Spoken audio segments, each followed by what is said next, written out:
Whoa, buddy. Put that thing back in its holster. We haven't gone anywhere. I don't understand.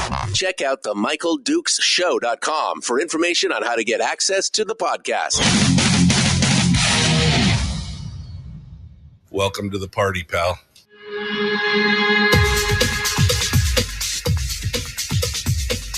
The Michael Dukes Show. The greed and the entitlement is astounding to me. What more could you want from a low-budget radio program? This is a dumpster fire. That was just BS. It is time to get a new perspective. We know just what you need, and we've got just the cure. Open wide and prepare for a steaming hot cup of freedom. I just don't fathom it. The Michael Dukes Show, streaming live across the world. Across the world on the internet at MichaelDukesShow.com and across the state of Alaska on this, your favorite radio station and or FM translator. Good morning. It is the Michael Dukes Show, and it's Monday. Oh, God, it's Monday. It's Monday. Yay. I'm so happy. So happy that it's Monday. Hello, my friends, and welcome to the program today. We've got lots of stuff to talk about here in hour one with, of course, all the things happening. Today is the 30-day mark. It's the 30-day countdown, the sprint to the finish. The sprint to the finish. We have 30 days to finish the session. This weekend was actually the 90th day of the legislative session, and the legislature has yet to finish. I think it's twice that they've finished the session in 90 days. twice, maybe 3 times with COVID that they actually were able to finish within that 90-day mark to get it all done, even though it's the law. They've got that constitutional thing to back them up, and so they do what they got to do. But this is where things get fast. Now things start to come fast and furious because now they've got it down. They've only got another 30 days to get it done, and this is where time compression as a weapon comes into play. Because a lot of this stuff they've kind of have held off up until this point, and now they're going to throw everything at you at once, and then look you in the eye and tell you, well, we had to get that passed because we only had so much time, and it's getting close to the end. And I know that we didn't give you proper notice and did all these things and all that, but it's because we had so little time in the end. I mean, they didn't do anything for the first 30 days, but other than that, it's fine, right? I mean, anyway, one of those. Oh my gosh. It's just, the more things change, the more they stay the same. How about that? The more things change, the more they stay the same. It's how it is. It I don't know. It just seems that's the way of it right there. All right. So today on the program, we're going to go through all these headlines in hour one. Sorry about that. I'm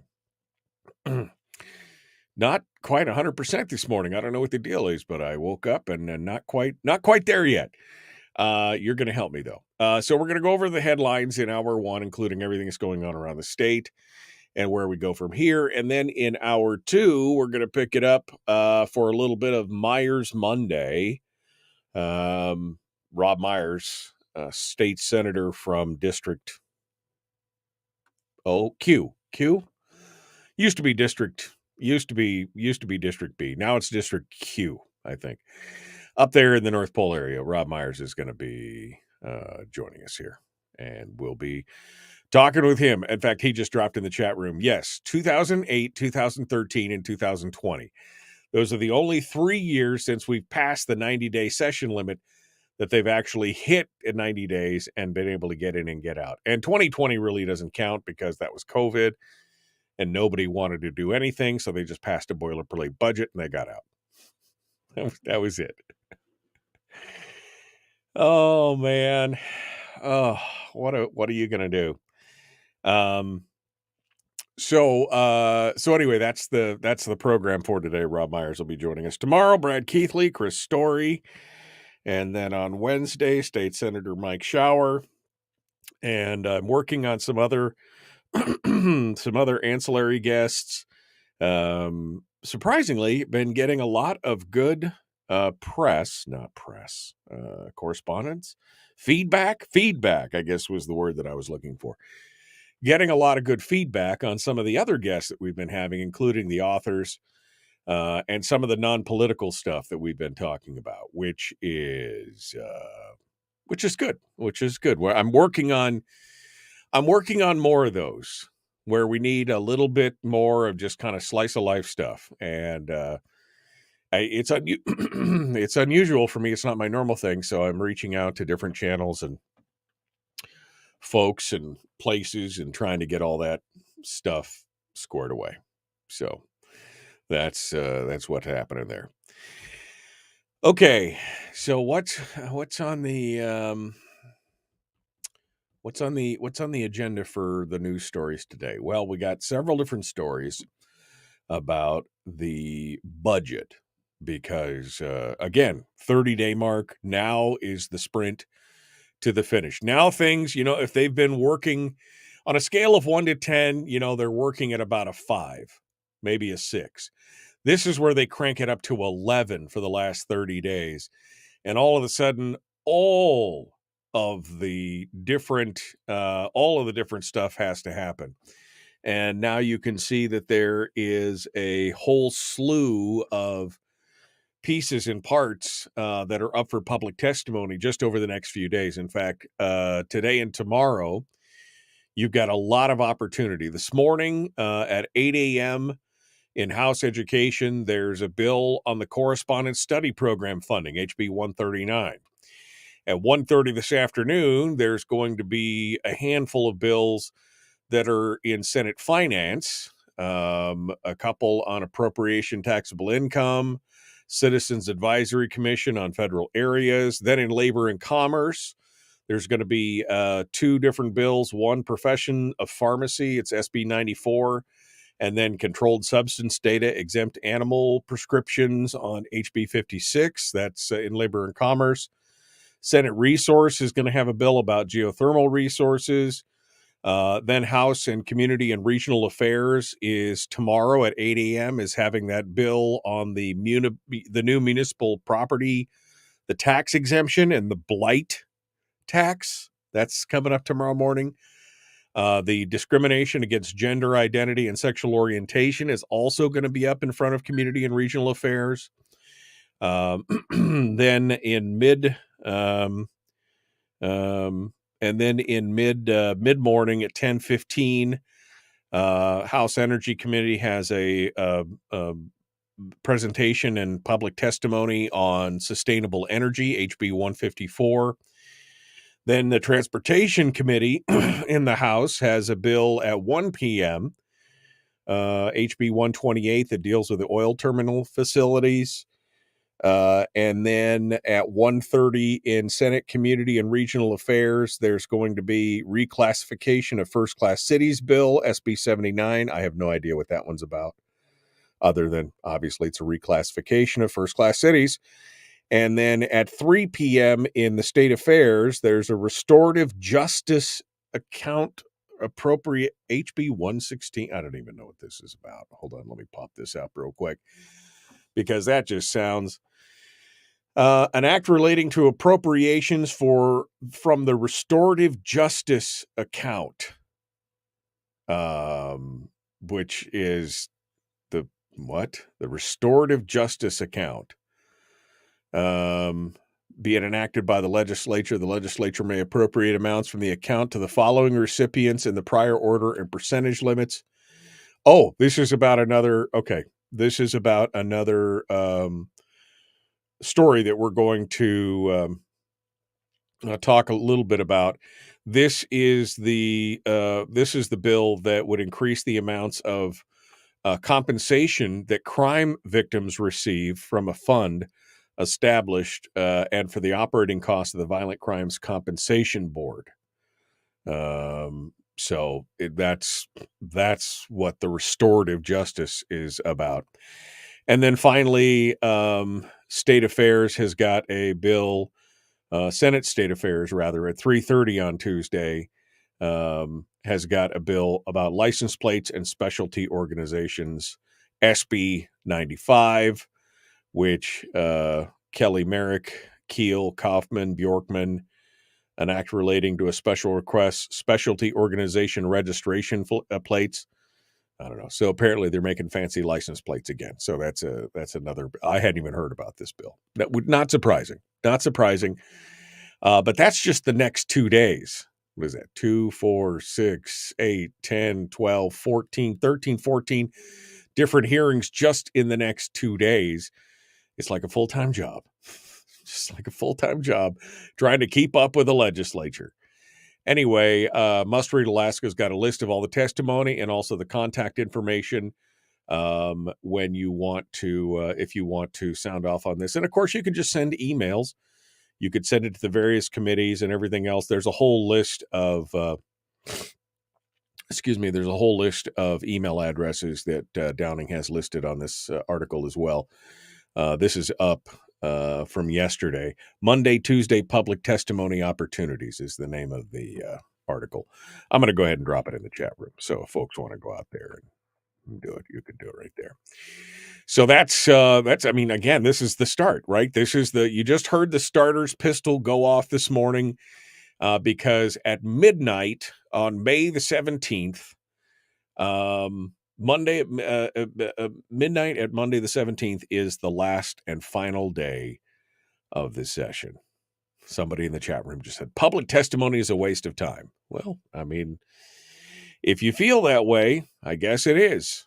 The problem is that we've seen different legislators and different elected bodies be swayed by public testimony. So I don't think it's a waste of time. Sometimes it feels like it.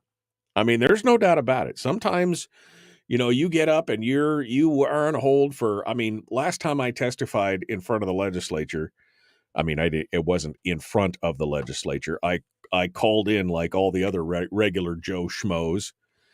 I mean, I was on hold for 3 hours or something to be able to do it. I remember because I was working at my desk at the station and I was sitting there and I had the speakerphone on and I was getting other work done, but it was like a full 3 hours of waiting before I finally got a chance to get on there. And I can't remember if it was that time or the time before that I actually got hung up on and had to restart my wait, but it is frustrating. It is frustrating. It is, but this is why I said, don't grow weary in well-doing. Don't grow weary in well-doing. Because, sure, we could all throw our hands up in the air and just walk away and go, why even bother to talk about this? But it's one of the only places that we have a real, true influencer voice is in our local politics. About as high as the state level is about as high as you'll be able to go. Because we're not making a difference in national politics. But we are making a difference in state politics. And yeah, there are legislators like Andy Josephson who basically, looks at you and say, well, all that testimony was nice, but I'm voting this way anyway. Or the Paul Seatons of the world who, I mean, I really think that was one of the reasons why Paul Seaton was unelected was because he basically, after 3 hours of testimony against the bill that he wanted to vote for, looked at everybody and said, well, that's great, but you guys just don't really understand the details of this, But I think it, I think it's a good, still think it's a good thing. It's not easy. It's not satisfying in a lot of ways, but it does eventually have an effect. It just takes some time. Unfortunately, it's one of the things that takes some time. All right. We'll start to get into this and we'll start to talk about all this stuff. We'll see what is coming up and what's going on. The Michael Duke Show. Common sense, liberty-based, free-thinking radio. Back with more. Don't forget, Robb Myers is our guest. Starting in hour 2. We'll be back right after this. Don't go anywhere.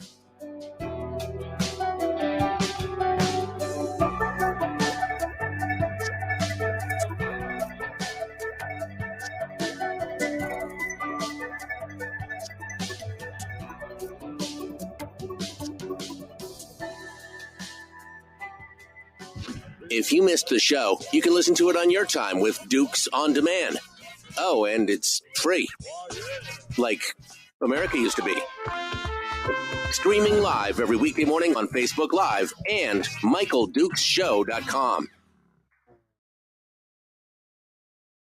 Okay. Hi, how are you?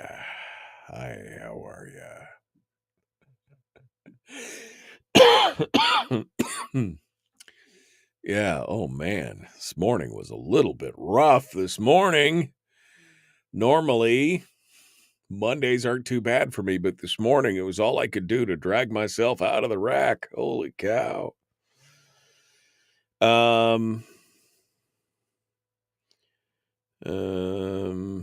me go back up here to see what you guys are talking about, see what's going on. Let me get caught up. Good morning. James said the live stream is not on, and it's been on for my end. So hopefully, James, that's check. Yeah, it's working. Okay, I'm just looking. Good morning. Hey, Dad. I saw Dad, and Brian said hello to my dad. Everybody say hello to Dad. Everybody say hello to my dad. That guy, he just keeps going. He's like an Energizer bunny. That guy just keeps going and going, keeping me on the straight and narrow.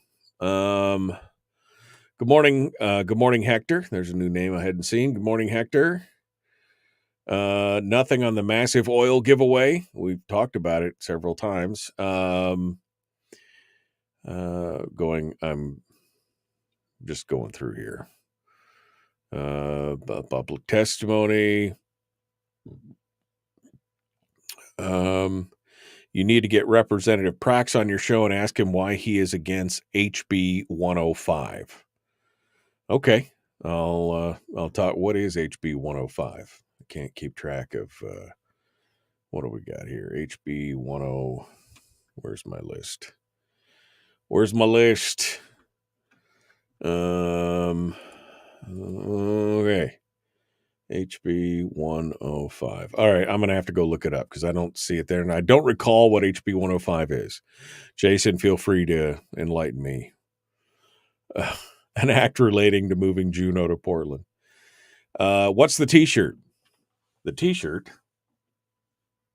is my favorite spaceship company, Drake Interplanetary. Drake Interplanetary.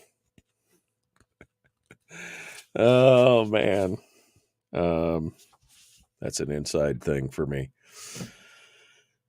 That has to do with my Twitch streaming, just so you know. Okay. My favorite line.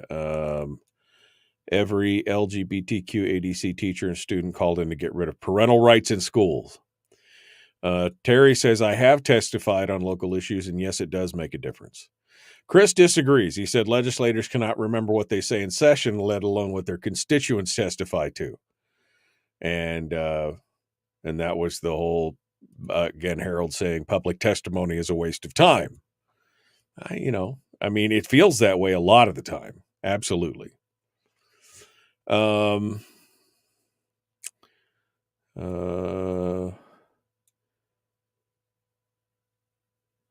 going through here. ATF SBR registration laws is all about money. Not everywhere in the U.S. you have to register an SBR to the ATF. Hector, unfortunately, that's not true. You do have to register because that's a federal law. You do have to register a short barrel rifle with the ATF, regardless of where you are in the United States. Good morning, good morning, good morning. Oh, the Parents' Bill of Rights. I thought that was HB 99. Oh, maybe. I thought it was 104. Anyway, I don't know. Space pirate? Maybe. I'm a space pirate. Actually, I find that I can't do piratey things, even in video games. That's the thing. You get some of these video games where you can be a good guy or a bad guy, and I can't find it in me to be a bad guy very much. Again, I'm kind of the neutral space cowboy. I'll be a little bit bad, but not. Also, I'm not 100% virtuous, but it's one of those things. All right, we got to go. We're 30 seconds out right now. Ready to get things done. HB 105 is the parental rights bill. I don't know why I thought that was 104. Anyway, appreciate you guys coming on board. Please like and share, like and follow. Hit subscribe on YouTube. My God, I'm trying to get 1,000. Anyway, let's go. Here we go. Jumping back into it. Common Sense Radio.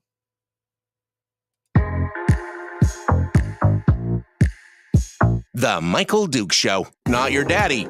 Wait, sorry. Not your daddy? Ooh, not your daddy's talk radio. Huh.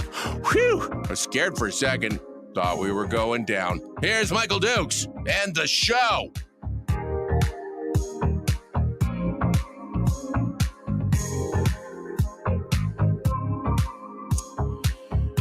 Okay. So, got a few of the big headlines for you here around this morning. Getting things ready to go. Again, Robb Myers will be joining us at the top of the hour for kind of a recap on what's going on in the Senate. So the governor's bill, or bills or proposals that he's all excited about, wanting to crow about, I guess, all has to do with these carbon offsets, right? These new carbon offset taxes. What did he say? Was it $600 million, wasn't it? That's what he proposed as the potential for revenues coming in from the various carbon offset programs, whether it was carbon sequestration, where they pump it into the ground, or whether it's the offset, where you keep the beautiful stands of trees up to offset the carbon that they're burning. I don't know, whatever. The whole thing, the whole rigmarole of stuff going back and forth. 600 million was the number that's sticking with me. Somebody in the chat room, correct me if I'm wrong, but I believe it was 600 million that the governor had said, this is the potential. This is the greatest thing since sliced white bread. And we all kind of looked at this with a jaundiced eye, like, really? I mean, 600 million. First of all, there's a spin-up period, right? It just doesn't happen. I mean, here's my budget that's got a $500 million hole in it. But by the way, I'm balancing it out with this carbon offset stuff that's going to generate $600 million. Not taking into account that there's, like, again, a spin-up period where it's going to take some while for this stuff to happen and everything else. Well, we're finding out more and more about the bill. And we're finding more and more about, how this would work and everything else. And I know that there's a lot of folks out there, I've seen it in the chat room many times, that the governor is giving in to the one-worlders about the thing and the carbon and the green credits, and it's all smoke and mirrors anyway, right? I mean, that's the thing. But even his party in the legislature on the House, and the House majority is like, well, little bit of a jaundiced eye as they look at this. The Alaska Beacon has got a story up on this from Sophia Carlisle. Says that the bill that was proposed to raise state revenue by storing carbon was met with skepticism by the House Finance Committee on last week. The bill would authorize the Department of Natural Resources to lease state land for carbon management and establish a program to offset the effect of carbon burned elsewhere. The piece of legislation has been proposed as a way to generate revenue, but some legislators don't believe it will easily solve Alaska's revenue problem. Rep. Julie Colombe had said, I have concerns about how much, that's not how you say her name, is it? It's, God, I hate it when I forget that. Anyway, she said, I have concerns about how much revenue is actually going to be generated. Yeah, I think so. Joshua Strauss, who's the senior vice president of ANEW, a company offering carbon offset programs, presented to the committee last Monday at the hearing. He advocated for the use of carbon offsets programs as a way for the state to generate revenue, citing 3 potential physical areas in Alaska that would be ripe for implementing carbon offset programs. Now, carbon offsets, again, are the ones where they just basically leave the trees freestanding to say, we're holding this in reserve, and it offsets somebody burning forests somewhere else in the world, right? And then you got carbon sequestration, where they pump it into the ground. So there's a couple different things here. But he said he advocated for the use of the offset programs as a way to generate state revenue, citing 3 potential physical areas in Alaska that would be ripe for the program, including Haines, Tanana, and the Matsu Borough. So if the bill passed and the Department of Natural Resources could lease the lands, these areas of lands, he said the potential for state revenue would be upwards of, wait for it, $80 million in the first decade. Oh, wait. I thought this was like $600 million in offset. I thought this was, it's just a part of it though, Dukes. Don't get all snarky about it. It's just a part of it. It's just one part. I mean, I'm hoping that there's another $520 million in offsets coming from sequestration somewhere. If this is only $80 million in the first decade, not even $80 million a year, $80 million over a 10-year period. But then they went on to talk about the high startup costs of the program and the length of time that would be required to take action on the carbon offset programs. So I guess my question is, and I did not listen to this presentation because, I mean, who's got time for that, right? I would love to read a little bit of a synopsis, though, because high startup costs With carbon offsets, you're basically just protecting an area from any kind of development or sale or logging or resources or anything else, hopefully from forest fires too, because, what is it? How much are we talking about here? Elise Galvin is not swayed by it. She said it's pretty speculative, and I think there's an opportunity that we should look at, but it's clearly not the solution we should bank on.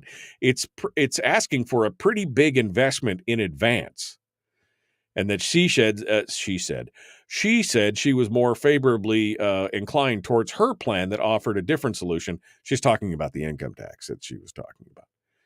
But I mean, what is the startup cost on a carbon offset program? I mean, what does it take? I mean, is there some kind of infrastructure you got to build to protect the forest? Is there something you got to knock a tree down to keep a tree up? I don't understand. But again, this is why I think many of us, when we heard about the governor's bills and proposals on carbon offsets and carbon sequestration, we were like, well, I think you may be betting on the if come there. Then, because again, it was sold as kind of a whole package of, here's my bill. I know it runs into the red, but here's how we offset that is with this thing. But again, you knew none of this stuff was going to come to fruition this year. So it's the kind of the sorcerous voodoo economic things where they're like, I know the budget is not balanced, but here's how we're going to magically balance it out over here. But you're not going to. We knew that it wasn't going to. And your pie in the sky wish of $600 million. That just, none of that seems like that makes any sense. None of that seems like it's going to be. But maybe we've got these, again, this upfront cost. Wait a second. Who's making money from all this upfront cost? Who's taking that money?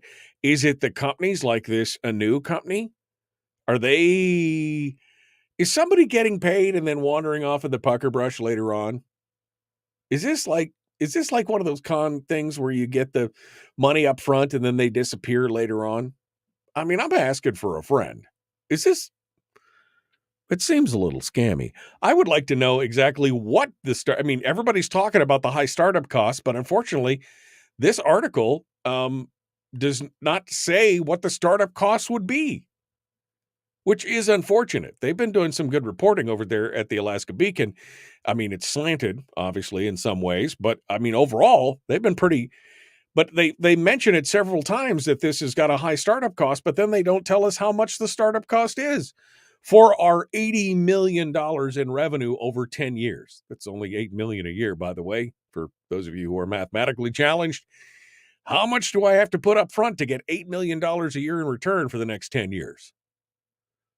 I don't know. Why would there be? All they have to do is the Department of Natural Resources would have to lease these areas of lands and protect them. Where is the investment? I'm missing something, obviously. I'd be the first to admit, did not listen to the hearing, did not listen to this. But wow, just wow. And then I said it backwards. Wow. $1.2 million, says Kevin in the chat room. He says he thinks it's 1.2 million. Why would you need $1.2 million to lease land to? All right, never mind. I can't even I can't even think about it. I can't even think about that. But that's what's coming on. And that's just part one, right? That's just the oil. That's the carbon offset. That's not the sequestration components. I don't even know if we're going to get to the sequestration components this year or not. But this is obviously not happening like right now. It probably not even happening in the next part of the session. It could be 2 or 3 years before we see any of that stuff. But hey, that's what it is. Hey, remember Gabby Ledoux? Remember Gabrielle Ledoux? Remember Gabby? Remember her shifty ways? Remember that? Well, she's finally going to court. Finally going to court. Not until after Thanksgiving of this year. My God. Thanksgiving of this year.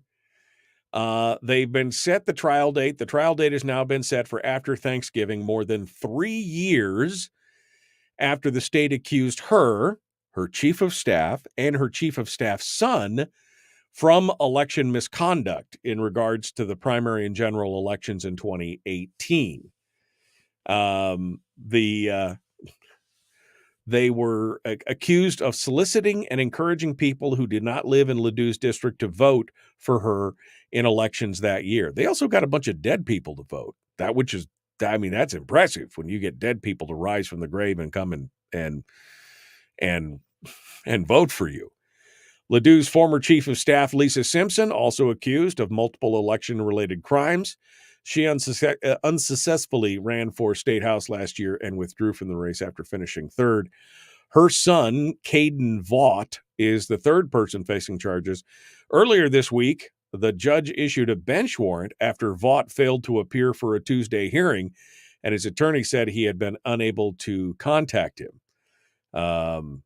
Anyway, the whole thing is just, if you'll recall, the investigation back in August of 2018, when the Division of Elections alerted the troopers about a bunch of irregularities with absentee ballots. One of those irregularities that was glaringly obvious was 17 voters requesting absentee ballots from a single mobile home in East Anchorage. And I think it was KTUU that went up to actually did an on the street. They went up and knocked on the door and asked them about, do they support Gabrielle Ledoux? And then they started asking about all these other names. And the guy was like, oh, gotta go. Slam the door on him. I mean, nothing to see here. Move along. Move along. So the whole thing was just crazy. They actually had been looking all the way back to 2014 to some of the things that had gone on in 2014, but an Anchorage judge dismissed 2 misdemeanors linked to the 2014 race, and that leaves just the 2018 election issues that are going up there. And of course, COVID contributed to all this because she was supposed to go to court in the 2020, and now finally they've got it all. So it'll be interesting to see exactly how dirty it turns out to be. I'll be watching this like court TV. I'll be like popping popcorn like crazy. Like everybody else was watching the Johnny Depp Amber Heard thing.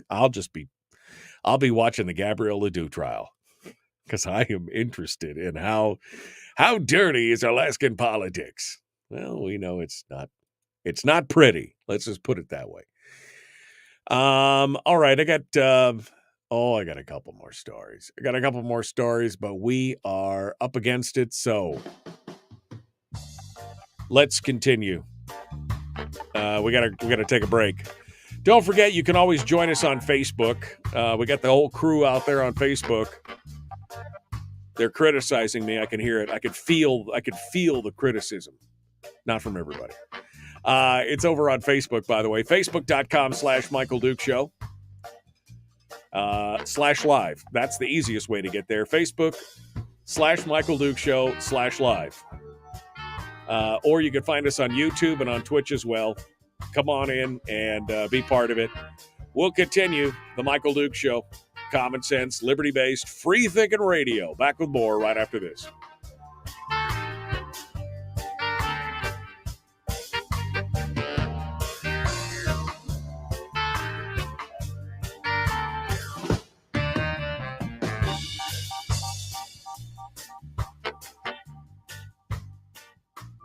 We're broadcasting live through a series of tubes, allowing all of these entities to provide streaming stuff going on the internet. Well, it's kind of hard to explain. Sorry. Streaming live every weekday morning on Facebook Live and MichaelDukesShow.com. You like Tribe better? Did I say crew? The Tribe? It is the Tribe. Okay. Just checking my shoulders there. $1.2 million.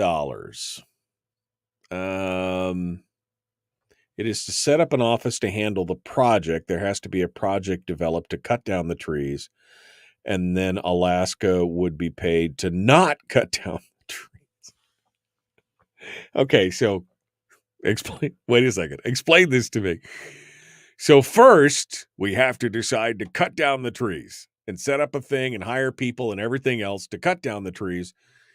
And then we stop and they pay us to stop. And so you got people on the payroll hanging out there that are supposed to be cutting down trees and now they're getting paid to not cut down the trees. Is that what you're saying? Am I getting that right? Do I have the gist of that? I mean, I'm just asking. Is that how that is working? I mean,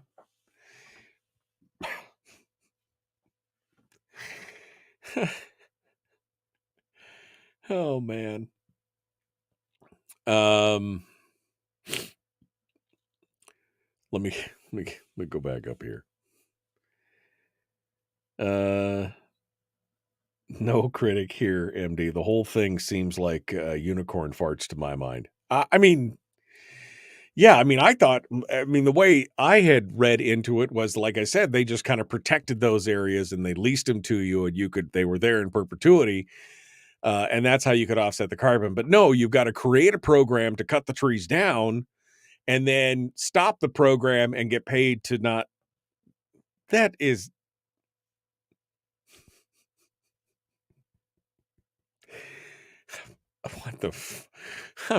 What the actual hell is going on here? All right. I just don't even. I don't even know.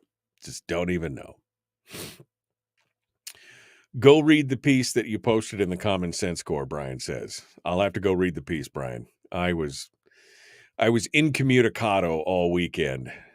I had my damn phone I think I turned it off. In fact, I left it at one part of the house at one point. I couldn't find it because I was like, no, walking away from that. Voodoo economics. You have to have, okay, so that's it. And we'll have Rob explain this a little bit better. You have to have a forest management program to do the tree bill. We don't yet. So we got to spend $1.2 million to create a forest management program. Wonder if they need a PR person for that. Maybe I should apply. I mean, Brian says, I think it works like reverse mortgages. Yeah. Follow the money. You got to pay the hucksters up front. Yeah. We'll see what happens there. $1.2 million to get the program rolling.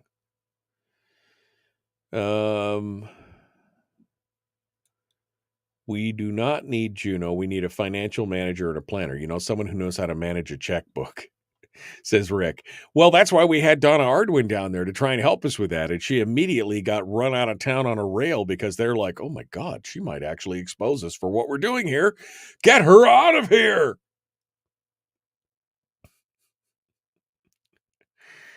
Oh, man.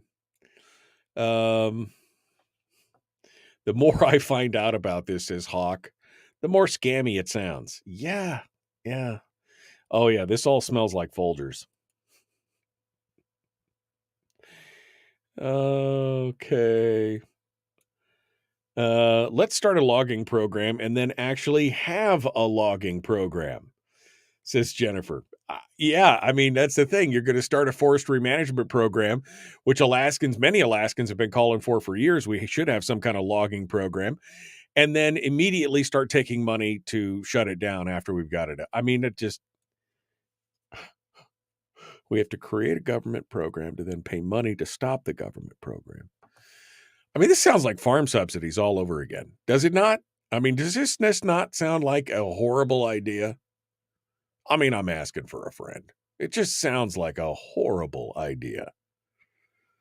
Makes no sense whatsoever as far as that goes. I don't even know what to say. Okay. What else you guys got? Anything else? When is the sales tax going into effect? I don't know.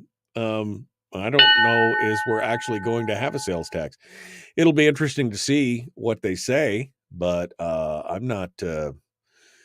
I don't think it's good. You got Elise Galvin. She's got the income tax, and then you have Ben Carpenter's a sales tax. All the people in the Senate don't seem to want to have a tax. They just, well, except for the dividend tax. They definitely want that. They want the dividend tax, but I don't think it's going anywhere else from there. We'll have to see, I guess, as we continue.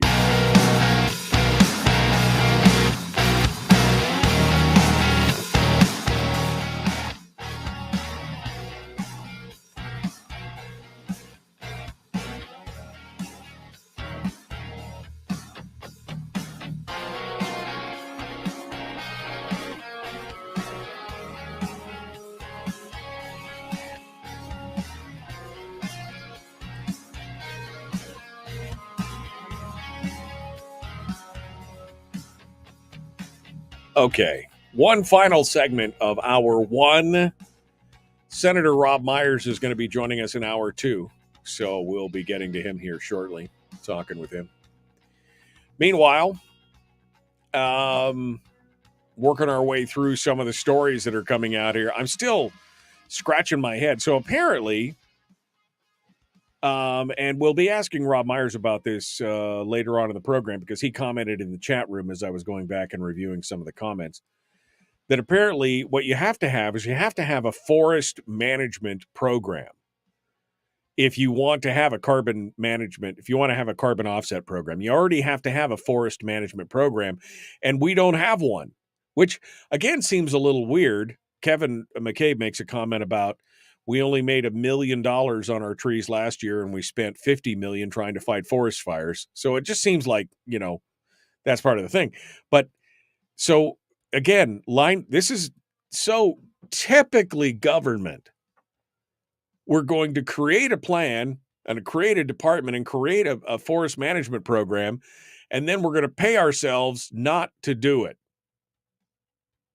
I mean, does that make any sense? Does that make any sense whatsoever? I mean, this is Alaska. I mean, where a 1 million acre forest fire is not unheard of.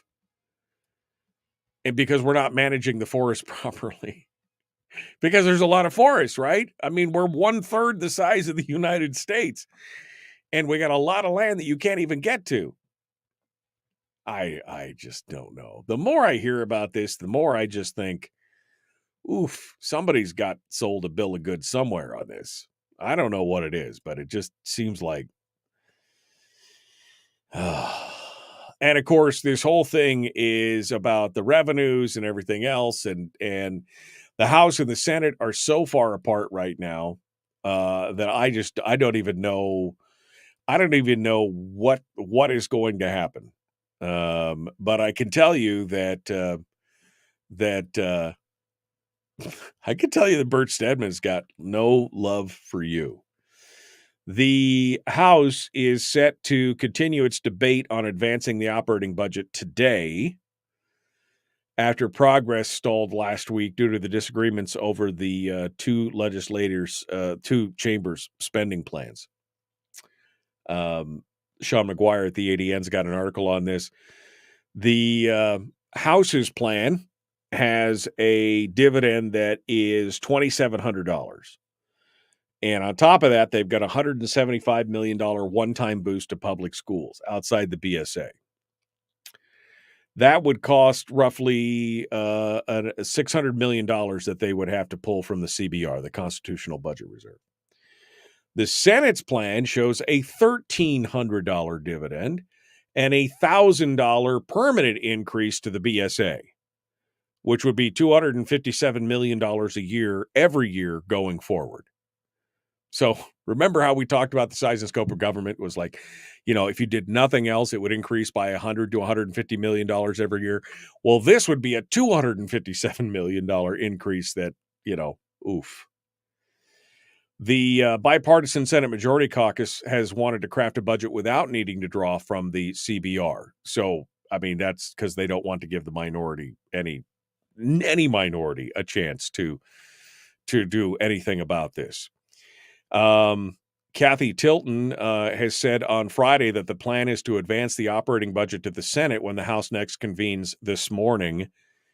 And they want to get something over there. The problem is that they didn't want to give the Senate the bill too early, because the Senate could have then taken their bill and combined them both and had greater power to dictate the terms of the legislature's final spending plan.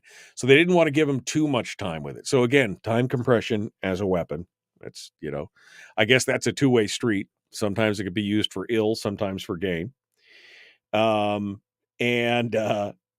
this is the two sides. The two sides is no soup for you. You get a $1,300 dividend and you'll be happy about it, you peasants. In fact, this is Bert Stedman's comment. This is so classic.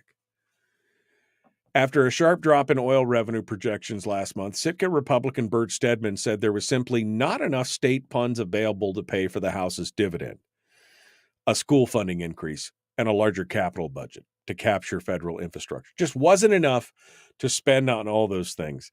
And here's what his comment was. I think there's some new members that are surprised and maybe even a little shocked that there isn't a revenue stream to back up their election rhetoric. Wow. What a douche. I'm sorry. That just, just the snarkiness of that he, he's had disdain for everybody forever. But that was just BS. Yes, I know, Bert. I'm sorry. That's just how Bert is, right? Just the snarky. And, this is the same guy, by the way, that was holding all of the Matsu hostage over the most dangerous road in the state. That was just BS. Yeah, I know.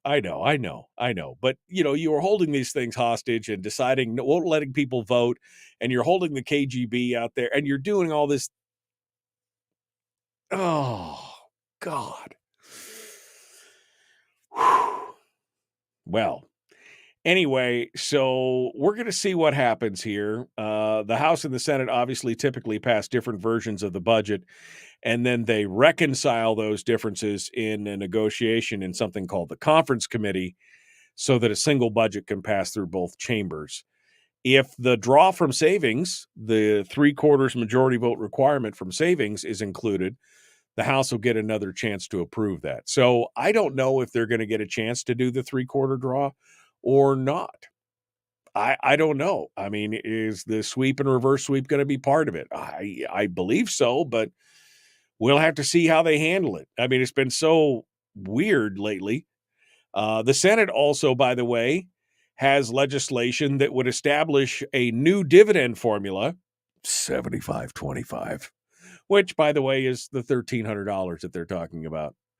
So that the state gets 75% and you get 25%, you miserable, filthy peasants. That's all you get, 25%. After the state's taken everything else, that's all you get, 25%, and you will be happy with it until they cut it back again next year, because it's only in statute, right? So they could just say, well, we were going to give you 25%, but, oil has dropped again, and we got bills to pay. We got programs to enact. And so, you don't really need that 25%, right? It's not really anything at this point. We'll just take it all. Filthy, filthy peasants.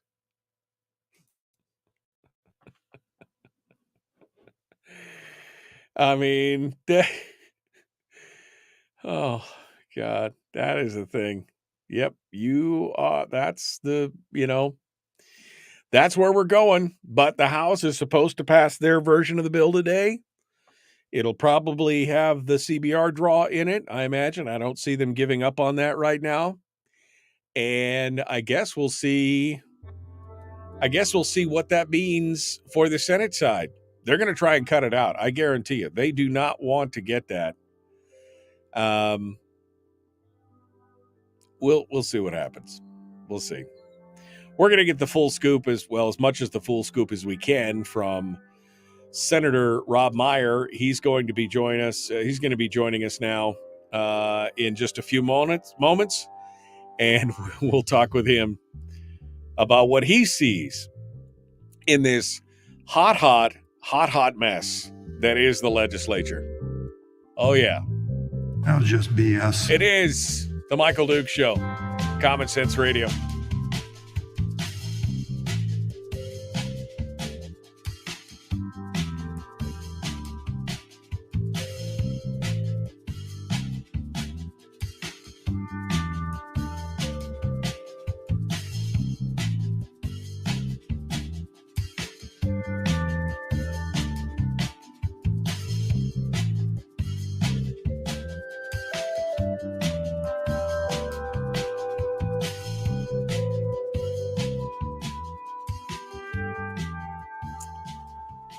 All right. Just the snarkiness of that, man. I mean, I read that, and I actually had to go back and read that again. I was like, what? What? I think there's some, I want to read this in like a Thurston Howell III kind of, yes, I think there's some new members that are surprised and maybe even a little shocked that there isn't a revenue stream to back up their election rhetoric. Yes. Filthy peasants. The rhetoric was about bringing government in line on the spending and doing the things that, it could be done. It's just that you filthy elitists decided that you know better than we do how to spend all that money. Is there a link to it? Is there a link to the story in the ADN? Sure, why not? I'll link you the story. About halfway down, you can read the quote. Filthy, the election rhetoric. Can't. Look at me. I'm in a 3-piece suit with a vest. I know what I'm talking about. No. I don't even know. It's just like the douchiest thing to say. I mean, and then mocking people, then deciding, well, he really didn't need that money. We're here to take care of you. Don't worry about it. We need that money to take care of you. You don't need the money to take care of you. We'll take care of you. It'll be fine. Trust us. We're from the government. We're here to help.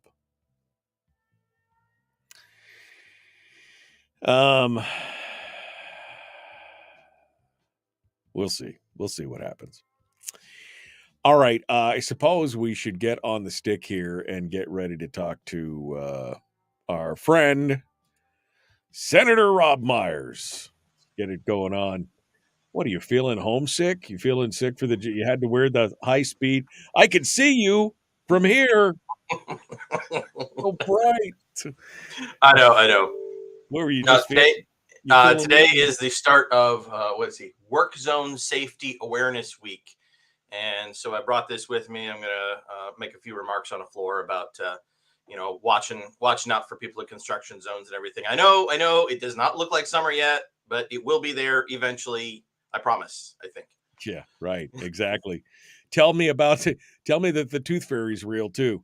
And then carbon sequestration is going to make us a bunch of money. Tell me all those. Please tell me a bedtime story here, Rob. Tell me a bedtime story. God, you guys, I didn't even want to get out of bed this morning. That's where this is at right now. All right. So, how's it going down there, my friend? You feel like, I told Shower the other day, I feel like you guys are those kids who were, you're all the poor kids who are outside the toy store where all the rich kids are inside browsing the things, and you guys have got your tongue stuck up on the window looking at all the good stuff, looking in. How are you feeling?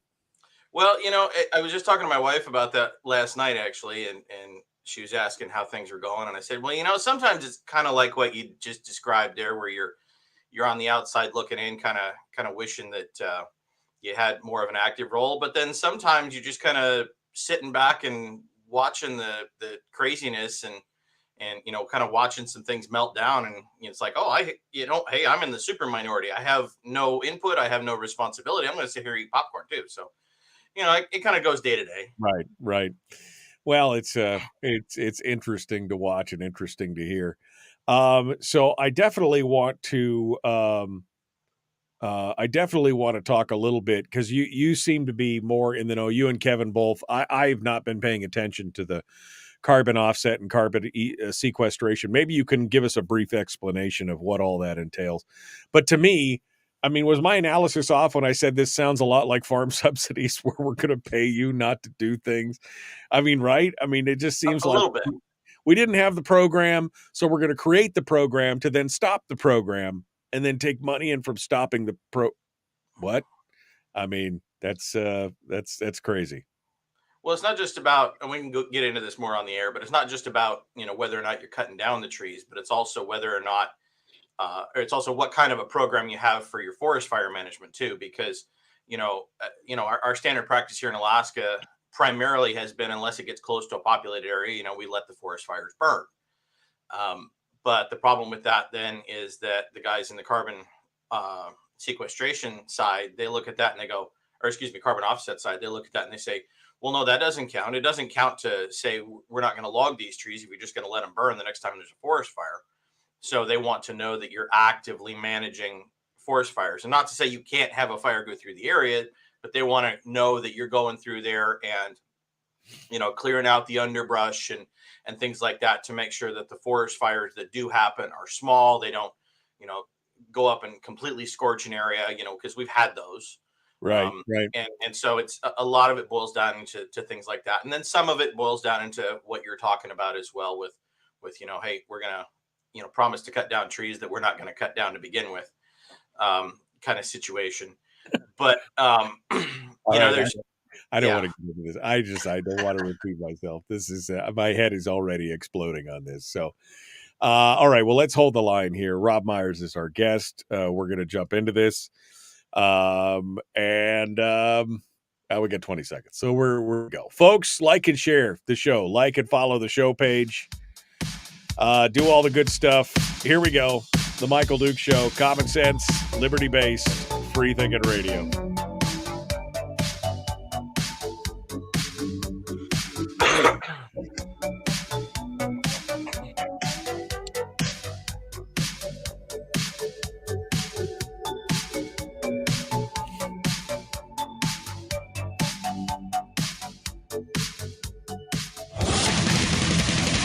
Whoa, buddy. Put that thing back in its holster. We haven't gone anywhere. I don't understand. Check out the MichaelDukesShow.com for information on how to get access to the podcast. Welcome to the party, pal.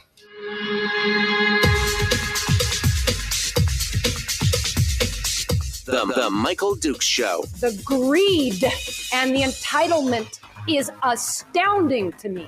What more could you want from a low-budget radio program? This is a dumpster fire. That was just BS. It is time to get a new perspective. We know just what you need, and we've got just the cure. Open wide and prepare for a steaming hot cup of freedom. I just don't fathom it. The Michael Dukes Show, streaming live across the world. Yep, across the world on the internet at michaeldukeshow.com and across the state of Alaska on this, your favorite radio station and or FM translator. Good morning and welcome to the program. It's Monday, hour 2 of the big radio show. We just finished up going through all the headlines and craziness and stuff that's going on. The race has begun. 30 days remain on the legislative session. I mean, we're officially at the end, according to the statute, but I mean, who cares about the law, right? So it's 121 days. We are at day 91, and we've got 30 days until the session constitutionally comes to an end. May the 17th, Monday at midnight is the last day. So now the relay race begins to reach the end, and we'll see what happens with that. But joining us this morning, this is hour 2. Our guest is State Senator Robb Myers, who comes in to talk with us about everything else that's going on in there, and he joins us right now. Good morning, Rob. Hey, it's a Monday, Michael. Here we go again. It's a just SSDD, my friend, SSDD. So we're ready to dive in. We just been talking about the carbon offset program, and you've been in the chat room kind of filling in a few things because, again, I'd be the first to admit that I don't know enough about this but so explain this to me. So we're basically, and I've likened it to farm subsidies, where we're basically being paid not to do something. So the first thing we have to do is we have to create a division, a program, a something, so that then we can be paid not to do with that division or program or something we're supposed to. Am I reading this wrong? Tell me what's going on here. There's a little bit of that involved there, but more so what's going on is they're saying in order to, we had a couple of guys from British Columbia come up here and talk to us at the beginning of session about how this stuff works, because they've been doing this down in that area for about 20 years or so. And we've actually got a couple of native corporations in the state that have been doing this for about 20 years. So it's not completely unheard of up here. It's just that the state hasn't gotten into it yet. But in order to do the carbon offset bill, the kind of the colloquial term around here is the tree bill. What you have to do is you have to have a program that talks about how you manage your forests. And some of that has to do with logging, but then some of that has to do with just maintaining the health of the forest in general, and talk about forest fires and things like that.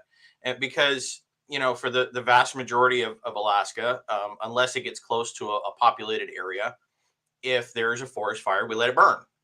And for the health of the forest, that's usually the smartest thing to do anyway. So that's fine.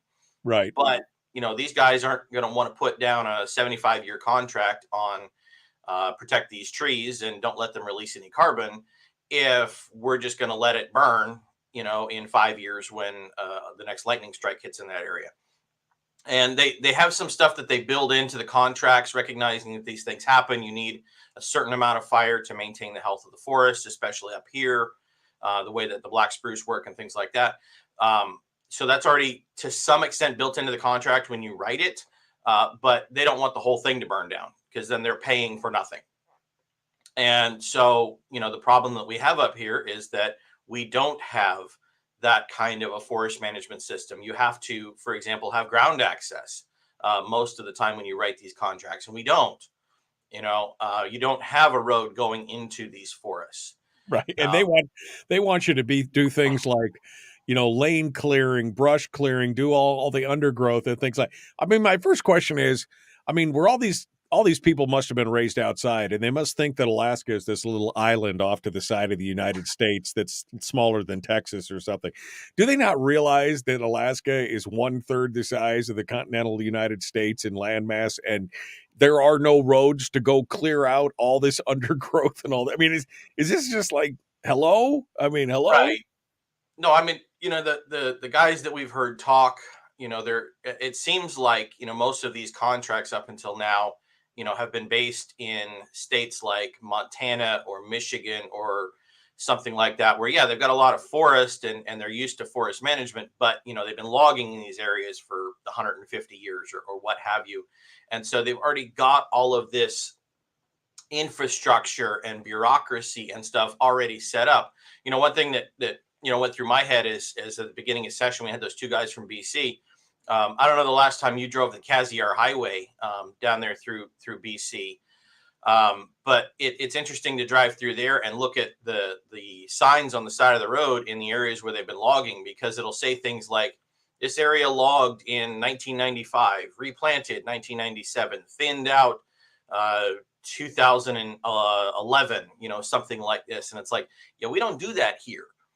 And it's like, so, we're sitting here going, okay, we're going to have to set up some of this stuff. And kind of what I'm looking at is, if we do it right, it might actually help us in the long run outside of the carbon offset stuff, because it might actually give us the cash that we need to help us manage our forests better, to set up these programs that will help us with logging programs in the future, or that will help us better manage the forest fires, things like that. But it's a little bit of a chicken and egg issue. It's a little bit of, is this the road that we want to go down? And, and also recognizing that, oh, okay, are we going to make some money off of this? We could, but we're going to have to spend some money in the process. This isn't just, sit back and watch the gravy roll in. Right. Well, I mean, correct me if I'm wrong. Didn't the governor say that this could generate upwards of all these carbon programs, upward of $600 million? Isn't that what we were told? It was something like that at the beginning of session. Yeah. And I think they've backed off from that. My theory on this since the beginning has been, it's sound in concept, but I don't see us getting there in those dollar figures for a decade or two. And stuff. I think there's a little bit more potential on the other bill, on the carbon sequestration bill. I was talking to Tom McKay and a couple other guys that know some more about the oil industry, and they're like, yeah, we kind of already do this. This is just going to up the scale, and they've already got most of the equipment that you need for it. And it's probably going to be the way that all of the ESG stuff with the banks and everything is going. It's probably going to be the only way that we're ever going to get a gas line built, is to do the drill bill. I think that's the colloquial term around here. You got the drill bill and the tree bill. But I think that one's got a little bit more promise to it for right now, for what we've already got set up, ready to go. So apparently that would have to be the lion's share, because this one's only going to make $80 million over 10 years, which, I mean, that's a drop it's $8 million a year. I mean, come on, we're talking about an $8 billion budget, and you're talking about making $8 million a year. That's not when they first brought this concept up, it was during a fiscal plan working group, almost 2 years ago now. And when they brought it up in there, they said, 10 to 20 million. And we're like, oh, well, I mean, it's something, but you're not going to be, raking in money hand over fist on that. So, I mean, hey, it's something. I don't necessarily disagree with it in terms of the framework. I just don't, it's not going to save our budget anytime in the near future. Right. Which I guess that's what bugs me, is that it was kind of sold. Here's my budget. It's $500 million short, but don't worry, I've got this carbon thing, and that'll make some money. Right. And I looked at it and said, a great idea, except for how long is it going to take to spin that up? I mean, the sequestration side, what kind of time frame are they talking about on that? I have heard less about that one. That one hasn't quite generated as much press, I guess, for lack of a better term. It seems to be a little bit easier to implement, but a lot of it's going to depend on kind of the tech for pulling the carbon out of the air. Once they get it out of the air, then they can inject it into the ground without too much trouble. We've been injecting seawater and a bunch of other stuff into the ground to help us with our oil recovery for decades. But I think some of the carbon capture side, some of the tech is still, pretty in the infant stage. So we're kind of halfway there, but a lot of that stuff, that's not dependent on what we do here. That's dependent on something from outside. So they're still waiting a little bit. All right. Well, thank you for giving us a little bit of an insight into that, because again, I just look at it and I'm shaking my head right now. So we got the battles of the budgets going on, right? We got the House budget, we got the Senate budget. The House budget has got a substantial dividend. It's not the full dividend. It is the 50-50 dividend. But the Senate side, boy, they just seem hell-bent for leather that no matter what, you filthy peasants don't understand that we just can't afford to give you your money. We have to keep some of that stuff. I mean, it's not really your money. It's our money, but we know better than you. So it's all, I mean, again, a little hyperbole there, but look, this is what's going on. The Senate is just bound and determined that they're going to give us a 25% dividend, $1,300, and that they're going to increase the BSA by $1,000 permanently, which is almost $260 million a year, every year moving forward until the end of time. What are you seeing? What are you hearing? What's the discussions on the House side that you're talking about? Well, there's kind of two different discussions going on. The bigger one, the more obvious one, is about operating budget, capital budget. The House doesn't want to get rolled, as has happened a few times in the last few years, where you send the operating budget over and the Senate takes it and they take the operating budget and they do what they want to it. And then they shove the capital budget into it and then send that back over and say, this is all you're getting. And so you never, House Finance and House Floor never really got a crack at the capital budget. It's just a yay or nay, up or down, and you have no input really. And so there's a little bit of a trust issue there. I saw the article that they're going to that you were mentioning earlier in the ADN, that the House is talking about putting the budget on the floor today to debate it and vote on it. So maybe they've worked through some of those trust issues. I don't know. And then the other conversation that's going on is about long-term fiscal plan. And you got some people saying, mostly on the House side, but, me and Mike and Shelley, and, we agree with them that, why are you trying to pass a budget when you don't have a fiscal plan? When we already know where this thing is kind of sliding to, and it's not pretty, when that, we're trying to spend money so fast that the dividend will be gone in 2028. And then we'll have a tax on top of that. Why aren't we talking fiscal plan before we talk budget? Every year that I've been here, I've heard somebody, at least one person, make the comment that, well, according to the Constitution, the only thing that we have to do is pass the budget. And technically speaking, that's correct. But how do you pass a budget without the context of a fiscal plan that it fits in? How do you pass a budget without that long-term framework? We go ahead and, there's a part in statute that requires the governor to put out a 10-year fiscal plan every year when he puts out his budget, because, hey, you should be putting this stuff into a long-term look, a long-term vision. Why is it that we require the governor to do that, but we don't want to do that? And what's the reaction from your fellow senators? I mean, it seems like right now, like you said, the majority of the push on this idea of creating a long-term fiscal plan is only in the House. It seems like none of the majority in the Senate is talking about they're just talking about now, defined benefits, BSA. We need those increases now. No ideas of, well, what does this cost us in the future? What does this do to a long-term fiscal situation? What does this do to all these things? I mean, is there any interest at all from the Senate majority in creating some kind of sustainable plan for the future? You've got a couple of people that are interested in at least parts of it. For example, James Kaufman has his spending cap out there. He had a hearing on that a couple of weeks ago in Senate Judiciary. Let's just say it didn't go well for him, or for his bill, I should say. The committee sounded pretty dead set against it. By and large, though, I think that the Senate majority thinks that a fiscal plan means taking the dividend and upping oil taxes. And that's not a universal view. Honestly, if you put that oil tax bill on the floor right now, I'm not sure it would have 11 votes to pass. And honestly, with the PFD bill, I'm not sure if it had 11 votes to pass if you put it on the floor right now.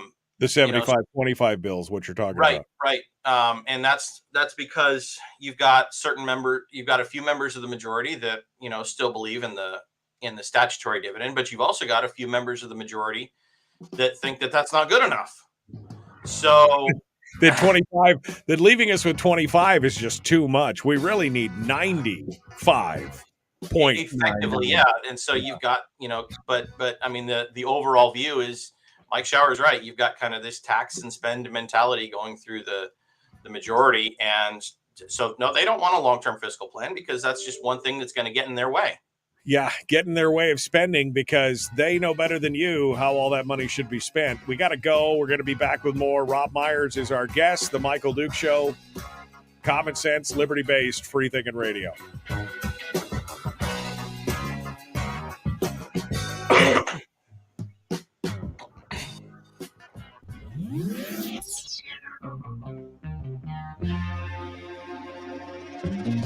Listened to by more staffers in Juneau than any other show, because their bosses told them to.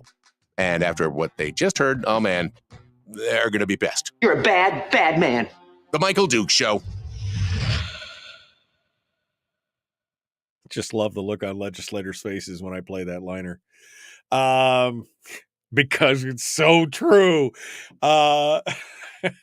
It's only funny because it's true. Robb Myers is our guest. I can't believe that there are actually legislators out there who are like 75-25. That's not enough. I mean, what are they pushing for? They're just pushing for the elimination of the whole dividend. Is that, kind of what they want to give you $100 bill and say, good luck, suckers? Is that where we're at right now? I think it's more a case of they just don't want to have something in statute that they're supposed to be held to, and it's easy enough for them to say, oh, well, we can't stick by the current statute because, we haven't done that for years. So that's kind of a no brainer. But for us to vote for something, then that kind of means, oh, well, we should at least, try to stick to it for the next 3 or 4 years, maybe. And they don't want to do that. They want to just have it out there as floating, and they don't really care about the dividend. And it's, they don't understand how important it is to the private economy. They don't understand how the dividend fits into the state's finances and how it connects people to our resources, and how it, I think they understand how it limits government, and that's why they don't care for it. But it's not important to them. It's what is important is the government being able to have the flexibility to spend every dollar as fast as it comes through their hands. Wait, we have a spending problem in this state? I didn't realize that was part of the issue. Sorry, I thought it was just a revenue problem. Robb Myers is our guest. We're just gonna let's change gears because we're in the break and we don't want to repeat ourselves. So I don't want to ask all the good questions right now. Let me just ask the slice of life question. Geez, I guess I heard that you are quite the culinary Epicurean, like you do. I've seen all your meal prep and stuff. Are you going to put out a cookbook? That's what I want to know. Is it going to be the Robb Myers Legislative Cookbook? Cooking the books while we're cooking our dinner. You got like the. I've seen it. I've seen it all. Tell me about your cooking down there. Do you do the cooking at home too, or is this just your thing while you're down there in Juneau? No, I don't cook a whole lot at home. I enjoy cooking, but when I get back to regular life, I'm doing 80-hour weeks or whatever, and so no, I'm not even home every other night basically with my current job, and so no, unfortunately, I don't do a whole lot of cooking at home. Every once in a while, for my wife's birthday or something like that, I'll get something up there and go, all right, honey, here's what I need from the store, and I'll make you dinner, kind of thing. But it's not very often. Down here though, I always make sure that I get myself a place with a kitchenette. Some guys, come down here and they try to, be real cheap and just get themselves a room. But I'm like, no, I need to cook. Partly because it's something I enjoy, and partly because honestly, going out to eat gets old after a while, and Juneau's relatively small and the restaurant choices are relatively few and far between. So, I go out every once in a while, but I just get sick of hitting the same 6 or 8 restaurants in a row after a while. So, Right. I prefer eating at home. Yeah, no, it's always entertaining. I'm always interested as the next thing you post is, my shredded roast or whatever it was you were doing the other. You're always doing something. It's always fun. So it's meal prep. So David says, is Rob inviting us all over for dinner? No, not really, but it would be. It looks like it's delicious. It looks delicious. So that's all good. TikTok is calling. Maybe you should do that. Maybe you should do TikToks live from the Capitol, and you should call it Cooking the Books and Cooking Dinner at the same time. All for the Chinese. Yeah, exactly. All for the Chinese. All right. We're coming up on it here. We're jumping back into it. The Michael Duke Show. Robb Myers is our guest. Wait, you can't believe that there are legislators who want to take the whole PFD. Who are you, and what have you done with Michael Dukes? I'm sorry, that was my sarcasm font was way too strong. I'm sorry this morning. Let me turn that sarcasm font off. All right, Robb Myers, our guest. Let's get to it. The Michael Dukes Show. Common sense, liberty-based, free-thinking radio. Here we go. Now. Public enema number one. Oh, wait, sorry. Public enemy number one, which makes more sense. On the other hand, he's a little bit of a pain in the Michael Dukes Show. You know what? I mean, yeah, what? I'm a pain in the, I admit it, fully admit it. Senator Robb Myers is our guest. We continue now here on the Michael Dukes Show, our discussions on everything else. I mean, people in the chat room are just shocked. Shocked, I tell you, that I was shocked that there is just a spending problem in Juneau. Rob, how many years you been down there now? Is this 5? Is this? This is year number 3. 3. Sorry, 3. That's right. Senate side. Sorry, the Senate side. Are you shocked by the whole spending mentality that goes on down there? I mean, do you look at this and just go, how can you be? What is your reaction? Your honest blue collar worker reaction to all this? Because you're not some CEO of some company or living on some retirement or whatever. You're a truck driver. Mm-hmm. You come down there and you look at this, you've got your household budget and you look at what's going on down there. What is your overall reaction on this?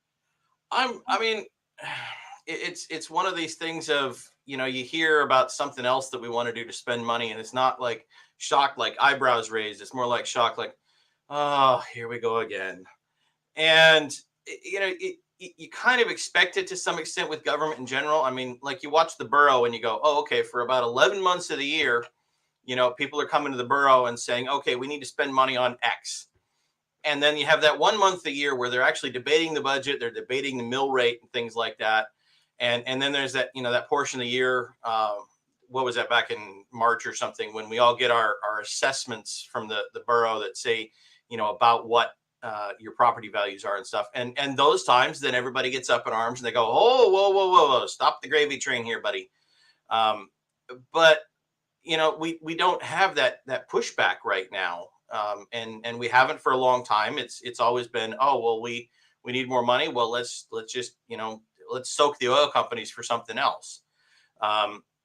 Or let's soak the tourists for something else, or let's soak something from somebody from out of state because we don't want to pay for it. But we always need money. And I guess what's more shocking to me is that there are so many people down here in Juneau that forget that not everybody works for government. That the majority of us out in the rest of Alaska, we have a day job that is actually out in the private economy trying to actually produce something, whether we're drilling oil out of the ground or we're pulling gold out of the ground, or you're a mechanic or you run a restaurant or something, and they forget that all of those other professions exist outside of local, state, and federal employment. And right.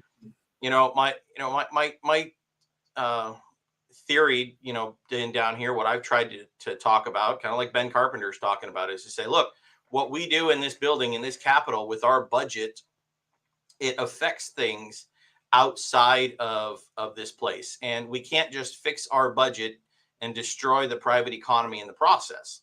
You have to fix both. And you can't be ignoring what's going on out there. I think it's interesting. I still remember Tammy Wilson. I don't know if I've asked you this question. I may have, and I apologize if I have before. But I remember talking with Tammy Wilson right before she left the legislature, and I said, of all the years that you've been in the legislature, I think she was in there for 12 or 13 years. And I said, how many times did you see the average Alaskan come in and say, come into your office, say, we don't need this bill, we don't need this, we don't need that, versus, how many people were coming in with their hand out? And she said that in the 12 years that she was down there, she could probably count on one hand, maybe a little more, the number of times the average Joe citizen just showed up at her office in Juneau to talk about something. But she said 5, 6, 8 times a day, people coming into her office saying, with their hand out saying, we need money for something. Is that accurate? I mean, I know you've only been there a much shorter time, but is that what you've seen down there? That the handout is much more often there than the actual average citizen? I mean, I think that's accurate. So it's kind of screwed up because my first year down here, the building was closed because of COVID and all that. So it wasn't people filing through my office. It was Zoom meetings. But yeah, pretty much it was all people asking for things. Add money to this, don't cut this, things like that. My second year, I think I had 2 people come to my office that were not affiliated with a group and say, here I'm just your average constituent, and here's what I'm asking for. Right. And then this year, I really haven't had that. I guess the closest you got to that was when the group for Americans for Prosperity came through, because they had 3 or 4 of my constituents with them, saying, because they were campaigning primarily against the defined benefit bill and against the BSA increase. But that's pretty much been it. Otherwise, it's all people floating through here saying, well, we need more money for X. And And has stuff. any one of those people that comes through there with their handout, has any one of them had an actual plan to how to pay for it? Not really, no. I remember saying that I had some folks from the school district here, late February or something like that, and they said, yeah, we need more money, and here's what the problems that we're facing back in the school. We can't hire people. The school's falling apart, et cetera, et cetera. And I said, yeah, no, I get that, but we're in a period of declining oil prices, so how do you pay for it? And immediately they said, well, you got that fat dividend out there, you don't have to pay that out. I'm going, hey, okay, here we go again. All right, what's your plan once that's gone? Yeah, exactly. That's the short term self-licking ice cream cone. All of a sudden it's gone. And you're like, wait, what do we do now? What do we do now? Yeah. All right, Rob, let's talk a little bit about the feeling in the building, I guess on your side of the chamber there. Overall, the budgets, what are we expecting to see here? I mean, the House is about to pass the budget over to the Senate. Mm-hmm. It'll probably happen this week, may happen today, but I'm sure it'll probably happen this week. And what are you hearing from, in the halls, your fellow senators, when they see that? Is that a non-starter? I guess is what I'm asking. Is that budget just a non-starter because it has too big a dividend and it doesn't have enough for the schools and it doesn't have this and that? What do you think's going to happen as we get back to the conference committee and things like that take place? Give us your hot take on this. I mean, I think that, by and large, you're correct there. The Senate wants to spend more than the House does. The House is the House, for the most part, is full of pro-dividend folks. I was actually pleasantly surprised when they had that amendment on the House floor to cut the dividend down to a $1,300, and I think it failed like 28-12 or something like that. So that was kind of a surprise, a pleasant one for once. But on the Senate side, yeah, you've got a lot fewer people that are interested in the dividend. You have more people that want more money. The fun part is the few folks that both want more money for schools and other things and want a higher dividend. And so that's driving some of the tax discussion over here with the oil taxes and things like that. And so I think you're going to see some of that. The interesting part is going to be what happens once it gets out of Senate Finance, because we kind of know what's going to happen in Senate Finance. We know most of the players there. They've been around the block. We know what their views are, and so we've got a general clue as to what's going to happen there. But the fun part is going to be what happens when it hits the Senate floor, because I've heard every now and then you hear somebody out here saying, oh yeah, we've got enough people here, we're going to roll Senate Finance, we're going to roll Bert Stedman, basically, and we're going to shove this budget full of a whole bunch of spending. Not really specifics on what it is necessarily. Could be more money for schools, could be more money in the capital budget, I don't know. Right. But that's been some of the talk around here. And so And part of that is due, of course, to the makeup of the bipartisan majority. They've got more Democrats at this point than anything else. And I mean, they could potentially, I mean, the numbers theoretically are there to make something like that happen. Right. And you know, and then you've got a few Republicans that tend to be on the pro spend side as well that are part of that majority. You got a couple that aren't, you know, James Kaufman, David Wilson, you know, have generally been, you know, more hawkish when it comes to the budget. But they, you know, they're definitely a minority within their caucus. And so I'm kind of waiting to see what happens. You know, they have a binding caucus on that side, but the question is, how well is that going to hold if majority members start putting up a bunch of amendments to start adding a bunch of money to the budget? Is that binding caucus going to hold, or is their caucus going to blow up kind of like our caucus did 2 years ago? I don't know at this point. It's interesting. They were so dead set on sidelining you guys, you and Shower and Hughes. And again, it wasn't punitive, but it could appear punitive, right? That's what the Senate president said. I mean, it's not really punitive, but it could appear punitive. It could be interesting in the end if you are the ones that have to come in and try and swoop in and save some of this stuff.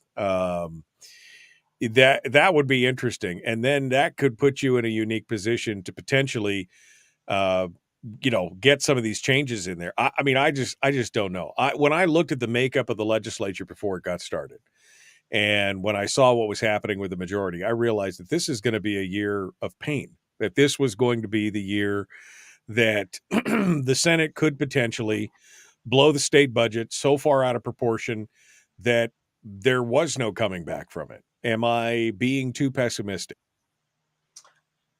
Maybe a little bit, because again, it's not just up to the Senate; it's also up to the House, and Right. You know how these things go in the conference committee. And I mean, to be perfectly blunt, you know, as much as some people, you know, we may disagree with Bert Stedman on some things, he wants to keep the budget to some extent under control. And the interesting part is, as you start watching some of these discussions around here, is you've got Bert Stedman and me and Mike and Shelley on, you know, the same side of the debate on a lot of the spending type stuff. You had a hearing in Senate Finance last week on the BSA bill, and he was specifically saying, well, how do you pay for this? And you know, they make their case as to how bad it is, how much they need more money. And he says, well, this is the Finance Committee. How do you pay for it? It's like, well, yes. And they're a little bit dumbfounded. They're just kind of going, well, it's priorities, and education should be a priority and things like that. And so, you know, it's very interesting to me watching that makeup of the Senate, because so much of the makeup of that majority is out there, not because they necessarily agree on certain things, you know, and they have a common vision or anything like that. It's because they so much hate a couple of us, and they kind of hate the dividend and things like that. And so, you know, how much can you stick together on things until your internal divisions rip things apart? And I think that when we have the budget battle on the floor, it's really going to be very revealing. And to, you know, kind of going back to what we mentioned at the very beginning about how things are going down here in general, is, you know, as a member of the super minority, I can kind of sit back and watch, and I realize that, you know, I'm going to get outvoted on pretty much everything. So you know, to go with the Roger Holland quote, why would we want to be, you know, why would we want to have responsibility for this mess? Right. And so I can sit back and eat a little popcorn, knowing, you know, roughly what's going to happen, not necessarily knowing the details. But that's kind of the position I'm in. It's going to be interesting to watch. We'll get into some of the timing of this and what to expect here in the next week or so. When we continue, Robb Myers is our guest, The Michael Duke Show. Common sense, liberty-based, free-thinking radio. Back with more after this.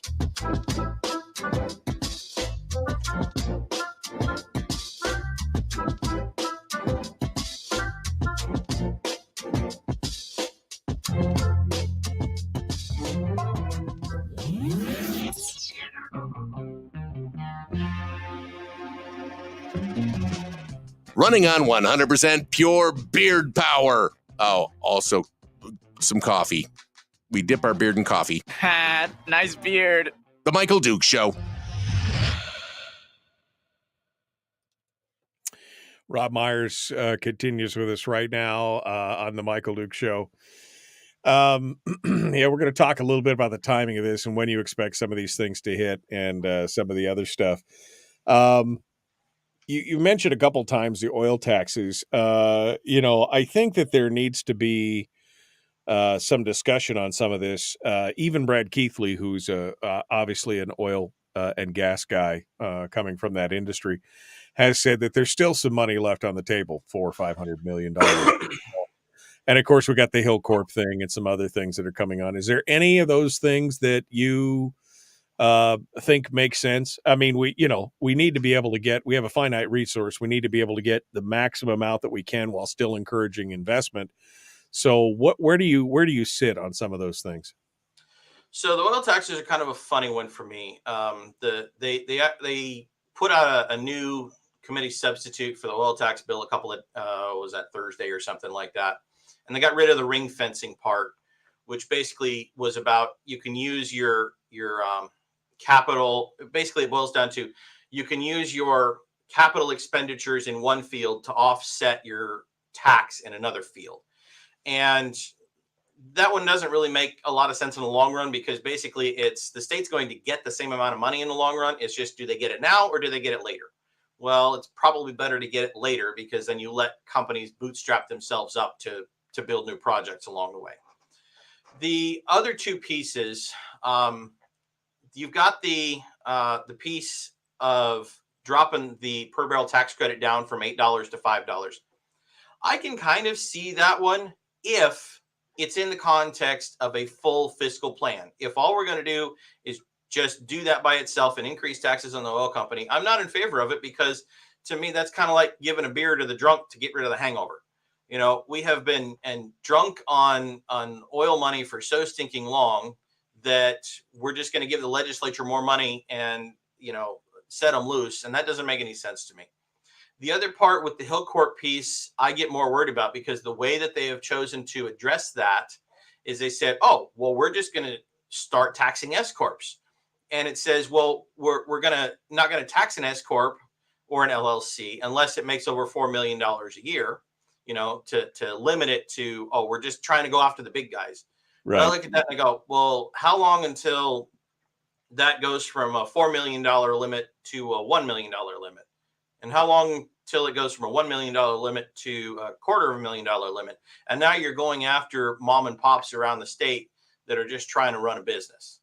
Right. And so opening up a whole new class of businesses to a corporate income tax very much concerns me. I believe, again, that there is some money left on the table. And I agree with you that giving the legislature more money, just, carte blanche in and of itself, is probably not a good idea. This is why a spending limit is so important, right? I mean, this is why that's really got to be the cornerstone of any kind of fiscal plan. It's obviously being talked about in the House, but the Senate, well, they don't want any kind of restriction. You talked about that a couple times already. They don't want to have anybody intercede or stand in their way of doing what they think is right at this point. Right. Like I said, James Kaufman's got the spending cap, and he had a hearing on it in Senate Judiciary not quite 2 weeks ago now. And I sat back and I watched the video from that hearing over the weekend, and it did not go well. The committee was very much against the concept of a spending cap. And I think that there are a few people that you can get on board with it if it's part of a full package. But if you're talking about a spending cap by itself, you don't have anywhere close to the votes that you need for it. You're going to get 7, 8, maybe in the Senate side. And, this constitutional thing, you need 14. Right.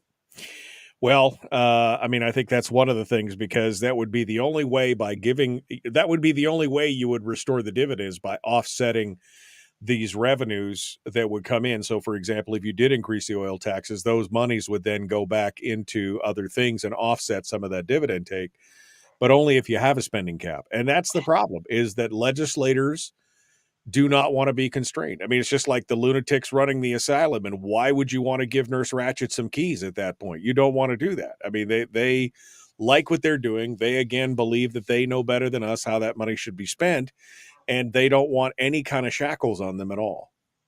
Yeah, I mean, there's so many needs out there because, as we were talking about earlier, there's always somebody coming through here that's got more of a need. Well, if there's a need, then we should be able to pay for it, right? And they don't want anything to slow them down. You hear comments about, well, we need flexibility within the legislature. We should be able to decide what we spend every year. We shouldn't have this limit imposed on us from outside. I'm like, no. Yeah. It's a tough thing. All right, we're going to get back into the timing of it and discuss everything else. Robb Myers is our guest. The Michael Duke Show. Like and share, like and follow. Please do all the things. Subscribe on YouTube. Please, could you subscribe on YouTube? Here we go.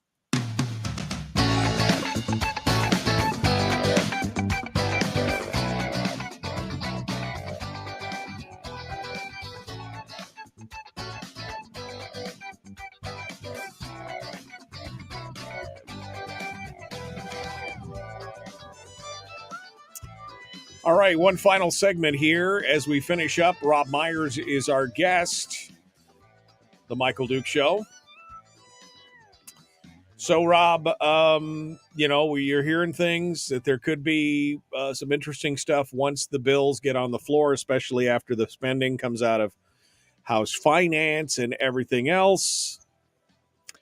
Give us some timing here. What are we looking at here over the next week? Are we going to start seeing some of these things happen? Is this bill going to hit the floor of the Senate soon? Talk to us about the timing here. So let's assume that the House is going to put the budget on the floor today and vote on it. So it'll get sent over. It'll get assigned to Senate Finance on Wednesday. And so, I mean, they've already been working on it. They already have kind of a general idea of what they're going to do, I'm sure.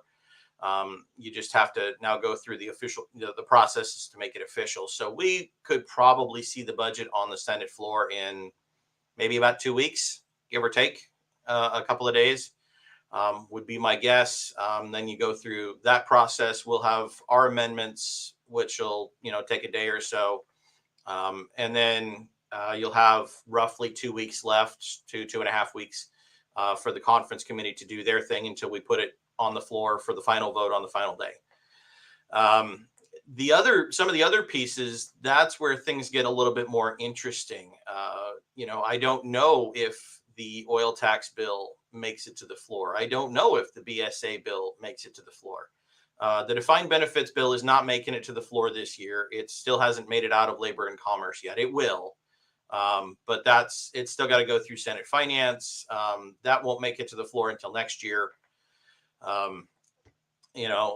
So it's going to be very, very interesting. Again, the majority itself is kind of split on some of these pieces that we're talking about.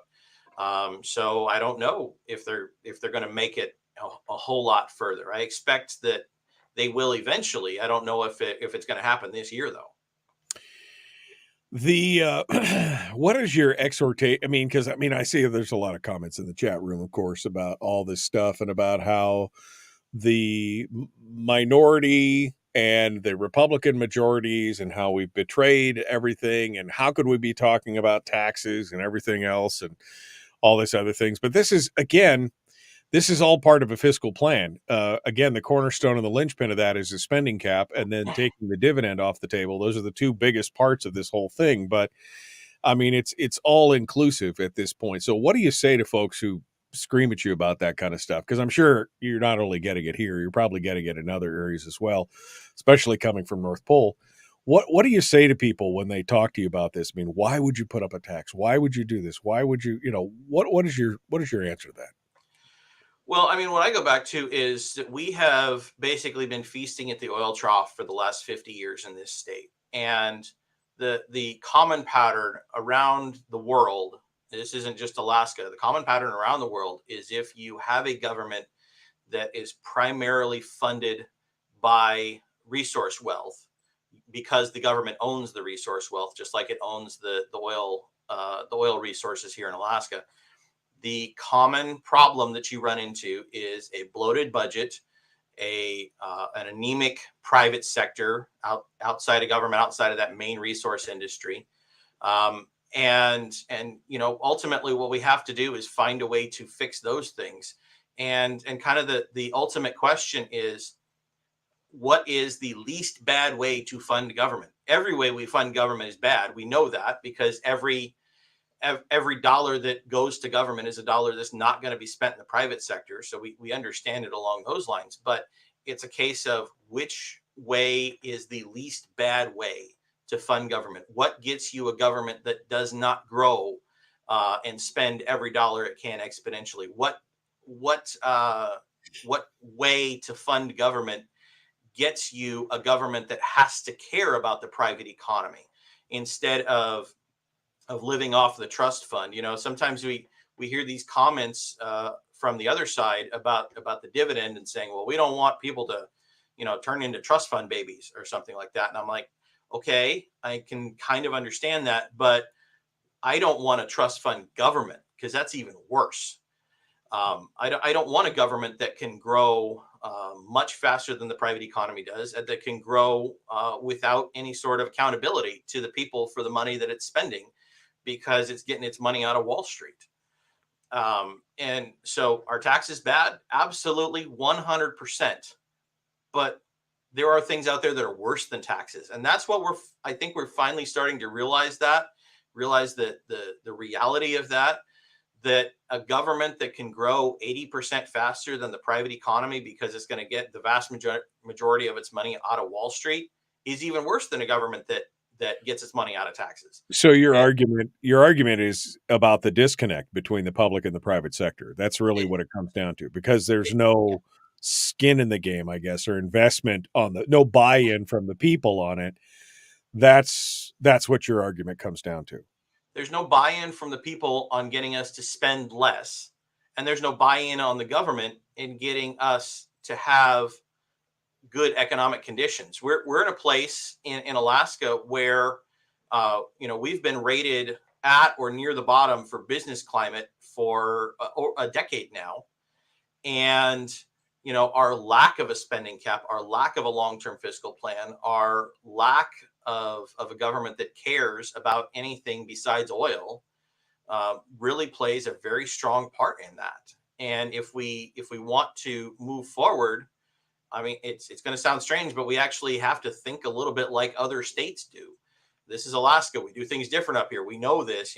This is our mantra. But you know what? When we talk about it with education, that other states are doing things better, we should emulate them in some ways. Well, they're doing their finances better than we are too. So what are the ways that so many other states are having better set finances and a better business climate that we can emulate? We know that there's pieces that we don't want to emulate, California and a couple other places, but we also know that there's some places like Florida that are doing really darn well. And how do they structure their finances? How do they fund their government? Those are some questions that we need to be asking ourselves. And we've been able to avoid most of those questions for 40 odd years now. And are they painful? Yes. But as conservatives, as Republicans, we have to ask ourselves, what's more important, being anti-tax or being small government? And most of the time, those two go hand in hand. But right now, with our state being able to fund so much without a tax effectively, then those two are no longer connected. So what's more important, being anti-tax or being pro-small government? Final thoughts here as we get ready to wrap up. We're less than 2 minutes out. Your final thoughts to the folks who are listening and the electorate out there. What do they need to know? Well, I guess the kind of the big one is, we've been in a situation for the last few years in the Senate side that's kind of papered over the cracks in a lot of ways because we had a Republican majority. Now that we're into this coalition side, I think a lot of things have been exposed that were kind of hidden before. And some more things are going to get exposed here over the next few weeks as we go through our budget process. And so keep an eye on what happens with the budget when it hits the floor. Keep an eye on, some of these larger spending package bills and how they move, things like the BSA and stuff. Because again, that's going to expose a lot about where the Senate wants to go and where some of the cracks are within the Senate majority. And it's going to give us a clue, kind of where things are going and what we can start talking about next year when it comes down to elections and things like that. Robb Myers has been our guest here, a senator from the Interior. Robb, thanks for coming on board and joining us today. We appreciate it. Yeah, happy to be here, Michael. Good to talk to you. Folks, we got more coming up tomorrow. Brad Keithley, Chris Story, Wednesday, Mike Shower, working on some slice of life stuff as well. We'll see how that works out. Be kind, love one another, live well. The Michael Duke Show. We'll see you tomorrow. Have a great day.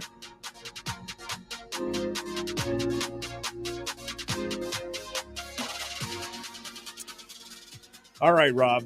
Final bite at the apple. For those who haven't tuned out already, Robb, I didn't have to tell Robb. He knows. He watches this show. And he watches it on YouTube, which is good. I mean, I like that. Why can't more of you watch? I need 1,000 subscribers on YouTube. I don't know what the problem is. I discovered pretty quick after you started doing YouTube that my phone behaves better with YouTube than it does with Facebook. And so that's why I'm on there most of the time. Oh, does it? Okay, yeah. I don't know. I got like 4,000 followers on Facebook. I can't get a quarter of them to go over to YouTube to get that 1,000 subscriber list. Anyway, it's one of those things.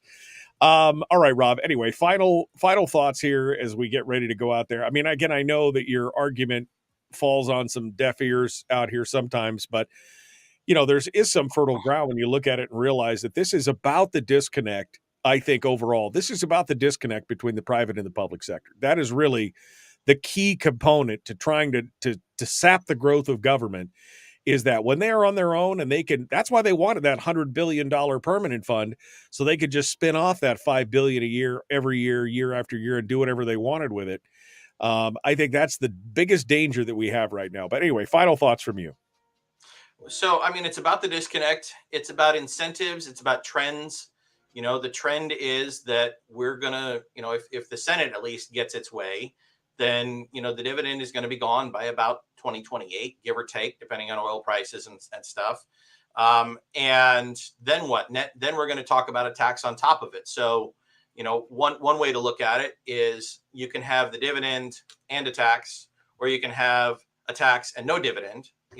That's the direction that we're going. Another way is to talk about the disconnect between the private and public sector. And another way to talk about it is, what incentive do we have to not spend? And under our current structure, we effectively have none. You get me and a few others that, come at it from an ideological standpoint that we agree government should be smaller. But the overall push from outside of this building is still, hey, spend more money. Hey, you guys you guys don't have, the state has all of that oil money. The state has all of that permanent fund money. We want a slice of that. So how do you get a slice of that? Well, you have to ask the state for another spending program. You have to ask the state for a contract, something along these lines. So, because we've been in that situation for 40 odd years now, that so many people have set up their lives, have set up their businesses we make our living off of the state spending money. How do you break that cycle? Right. Well, that's what I talked about, the welfare state on both the left and the right. You got the welfare state for the safety net, and you got the welfare state for the corporate cronyism side. It's hard when you got this huge constituency on both sides, and in the middle, we just keep getting squeezed further and further down. That's the biggest problem. All right. Well, Robb Myers, thank you, my friend. I appreciate that. Thank you. Appreciate it. We'll look forward to talking to you again here in the near future. Yep. You know where to find me, Michael. We'll catch you later. All right. Thanks. Robb Myers, our guest, The Michael Duke Show. All right, folks, that brings us to the end of the show for today. I hope that you like and subscribed and shared and did all the stuff, did all the YouTubey stuff. Harold said he really wished there was a show that brought on real guests who made a difference. I'm waiting for Harold to make a show. Then we'll see how that goes. All right, folks. I am out here. I will see you guys tomorrow. Thanks for being part of it. Have a great day. Be kind. Love one another. Live well.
We've shed our terrestrial radio skin, and now we are slimy lizard internet people.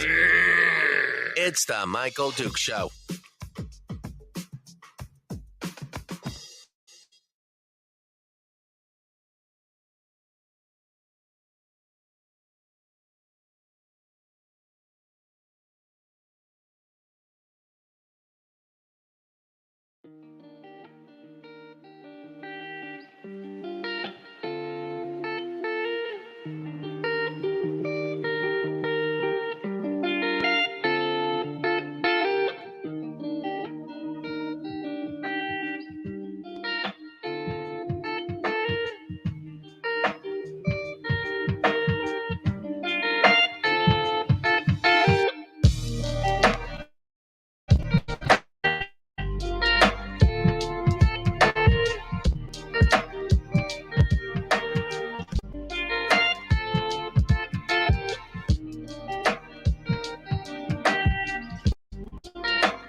Welcome.